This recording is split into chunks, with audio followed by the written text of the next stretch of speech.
Okay, we're back to the Phaedo by Plato. I want to talk today about how Plato goes about trying to prove to Cebes and Simmias that the soul is immortal. I should make one uh, comment, though, that's very important. Plato never uh, claims that he can prove that the soul is immortal.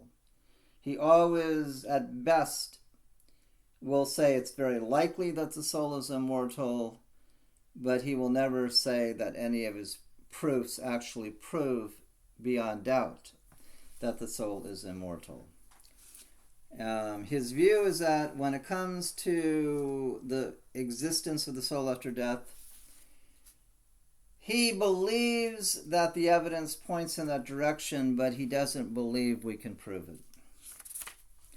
When Cebes, after Plato has argued that we have knowledge, since we have knowledge of the forms, the philosopher through his whole life has been seeking the knowledge of the forms, which are eternal, timeless, perfect, changeless.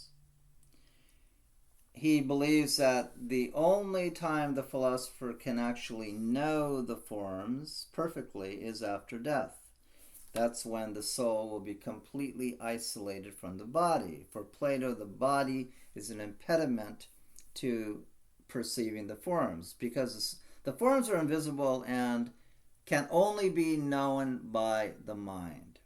So the ideal for Plato is, for the philosopher, is to detach himself as completely as possible from the body, and this only occurs at the moment of death. Now the question then becomes, does the soul persist after death? I mean, that's obviously the issue.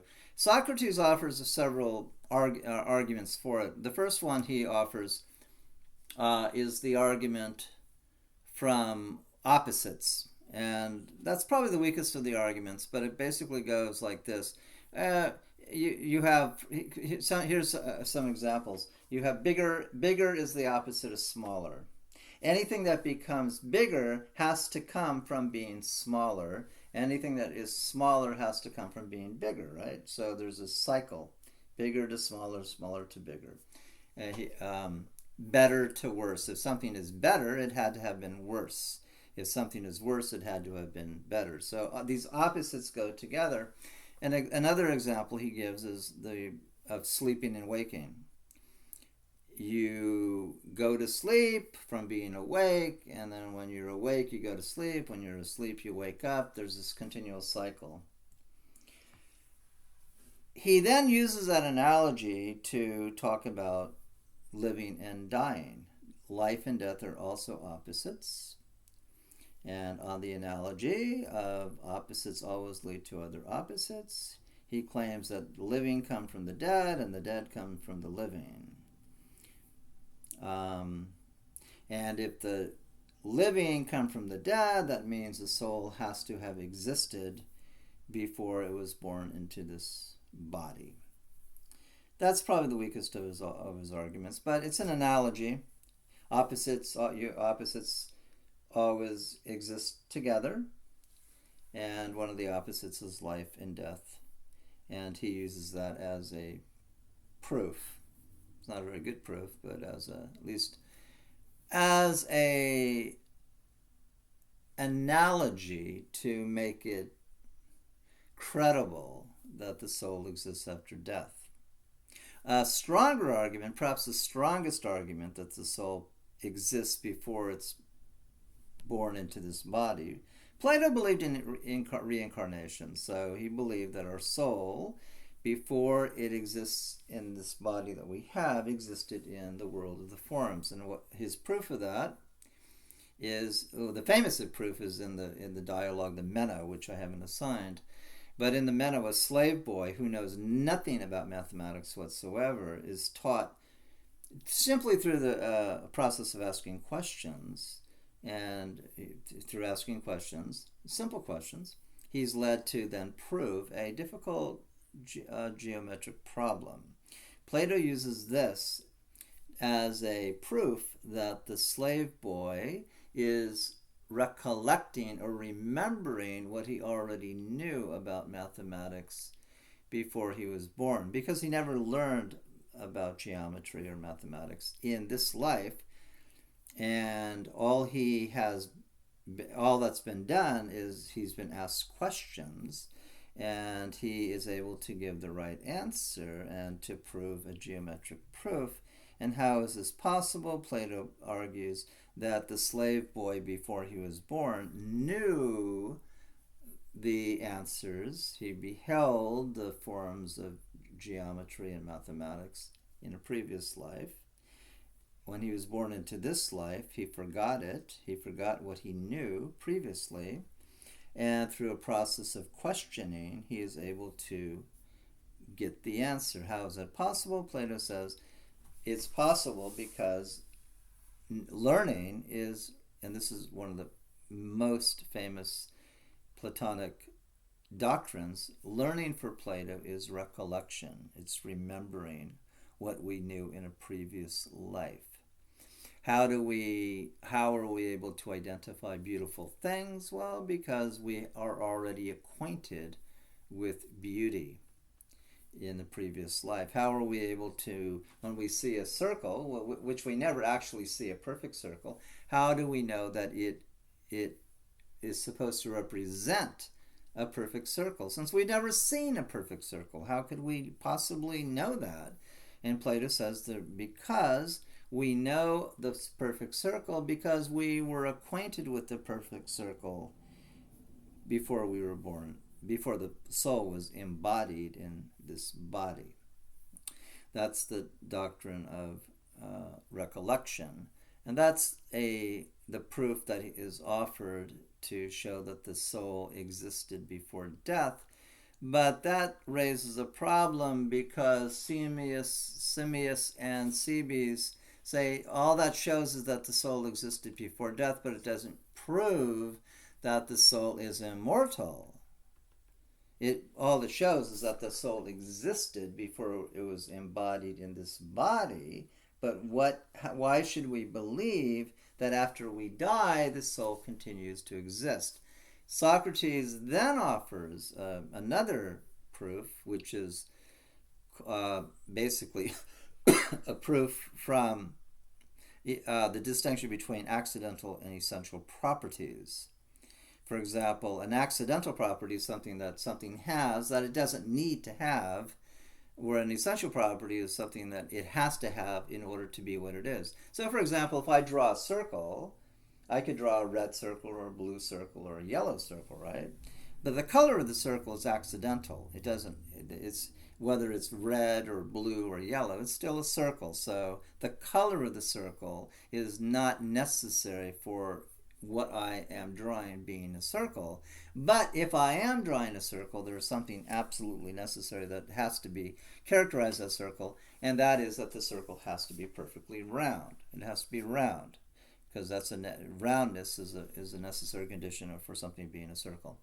And Plato then argues that when we're dealing with the soul, for something to be a circle, it has to be round. For something to be a soul, Plato says, by definition, it has to be living. It has to be a living. If it's not living, it's not a soul. So from that line of thought, the soul has to be immortal, because if it were not immortal, it would not be a soul. You might think that that's circular reason, and it probably is. I mean, so you're assuming that the soul is immortal, and if it's a soul, it has to be immortal. Therefore, it's immortal. So it is a circular argument, but that is his argument. A soul is necessarily living, and because it is necessarily living, it has to be immortal. It cannot die.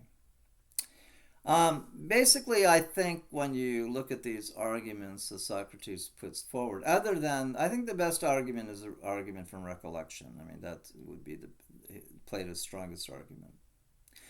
But even he never claims that the argument from recollection proves the immortality of the soul. But Plato did believe that the soul is immortal. it's perfect. The soul is immortal, and through the soul basically is our reasoning capacity. The soul is our reason. The soul is immortal. And the soul is the means by which we understand the forms. That's the central thesis of the Phaedo. Now that's what the Phaedo is about. The Phaedo is about Socrates the moments before he dies. What is he doing? He's engaging in philosophical discussion. And what is he discussing? He is discussing a topic which is obviously relevant to what's happening to him. He's going to, in a few moments, he's going to drink the poisoned hemlock. So the topic of what's going to happen to his soul, and Socrates always assumes that he has a soul. The topic of what's going to happen to the soul is an important topic, and that's what he's discussing with Simmias and Cebes. And the main thing that he claims is that he is not afraid of dying. He's spent his entire life seeking truth, seeking the knowledge of the forms. The forms include beauty, justice, goodness. He's been seeking the forms his whole life. To understand the forms, you understand the forms with your mind, not your body. So as a philosopher, he's always tried to separate his soul from his body. You cannot do that perfectly while you're in a body. So the idea is that when he dies, that will be the complete separation of the soul and the body. And that will be at the moment which his soul will then be totally liberated from the body and will be able to apprehend the forms. Now, Plato is not claiming that this is going to happen for everyone. I mean, most people, Plato distinguishes philosophers from most people. Most people don't believe this at all. I mean, Plato believes that most people are concerned more with their body than with their soul. So for most people, when they die, their soul is not going to behold the forms because they haven't trained themselves to even know how to do that. Most people, Plato believes, are going to be reborn into this body because they are drawn towards the body because they have an impure soul. It's only for the philosopher, for somebody like Plato, for whom death is the moment at which they can apprehend the forms. The highest of all the forms for Plato is the good, the form of the good. Then you have other forms, the form of beauty, the form of justice. These are all forms, and the form of all the mathematical entities are forms themselves. The numbers are forms. Perfect circle is a form.